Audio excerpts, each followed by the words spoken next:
Bradley giggled as he walked to Carla's office for his regularly scheduled appointment. He couldn't wait to tell her all that had happened to him. She'll be so happy, he thought. She was waiting for him in the hall, just outside her office. But before she could say anything, he beat her to it. Hello, Carla, he said. It's a pleasure to see you today. I appreciate coming to see you. He laughed. She smiled. The pleasure is mine, she replied. He laughed. He got a kick out of being polite. They shook hands, then went inside to the round table. She was wearing a dark blue shirt, almost black, with little white stars on it. She looked like nighttime. So what's new? She asked. He opened his mouth, but nothing came out. He didn't know why, but for some reason, he didn't want to tell her. What's new with you? He asked. With me? Asked Carla. Nobody's ever asked me that before. You're always asking me what's new, he said. Why can't I ask you? You can, she replied. You can ask me anything you want. Let me see. What's new? I bought a new shower curtain yesterday, but that doesn't sound like very interesting news, does it? What color? Oh, sort of beige. I don't know. It doesn't really have a color. That's a good color, said Bradley. It sounds beautiful. It's okay, said Carla. What happened to your old shower curtain? He asked. It started getting a little rotten, said Carla. Was it also beige? No, said Carla. I think it was yellow when it was new, but it was sort of a greenish brown when Colleen invited me to her birthday party, he blurted. Then it all came pouring out of him. Jeff's invited too. We'll be the only boys. Everyone else will be girls. Jeff and I are friends now. The other guys asked me to. The other guys like me too. We play basketball together. At first I was afraid to shoot the ball, but then everybody said, shoot, Bradley, shoot. So I shot and made it. Everyone was amazed. So was I. I still miss a lot more than I make, but I'm getting better. Everyone says so. My father taught me how to dribble. He's going to put a basket over the garage. At first they wanted to beat me up, but I said, hello, Jeff, and then he said, hello, Bradley, and then Andy asked me if I wanted to play basketball. Then Colleen asked me to her birthday party, and I said yes, and she said, good. She would have asked me sooner, except she just found out when she was born. Fortunately, Carla had heard most of it already. Otherwise, she wouldn't have understood a thing he said. It's all because of you, said Bradley.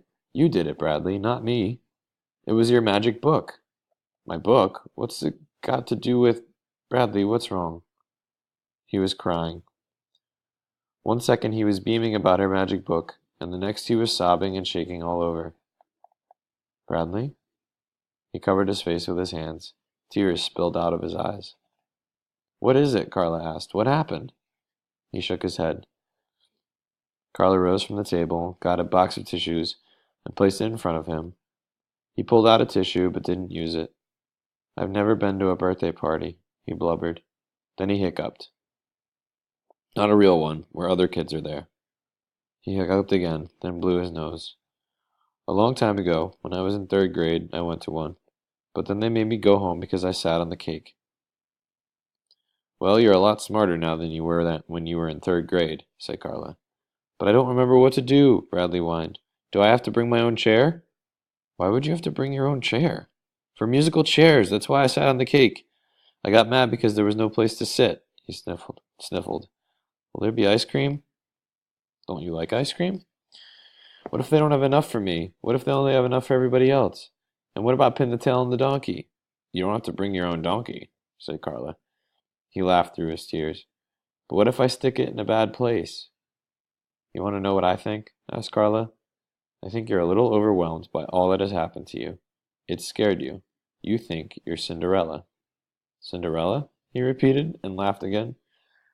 You're Cinderella, and you've just been invited to the ball, and now you're afraid that right in the middle of Colleen's birthday party, everything will suddenly turn into a pumpkin. He wiped his eyes on his tissue.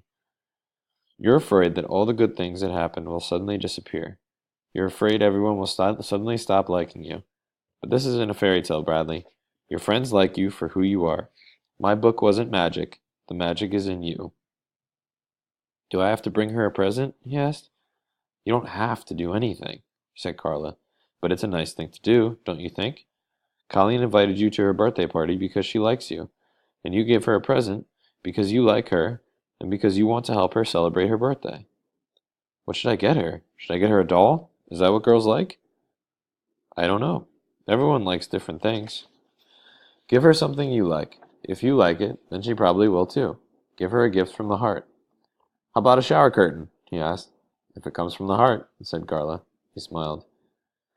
When it was time for him to return to class, Carla said, I enjoyed our visit very much. Thank you for sharing so much with me. The pleasure was mine, he replied.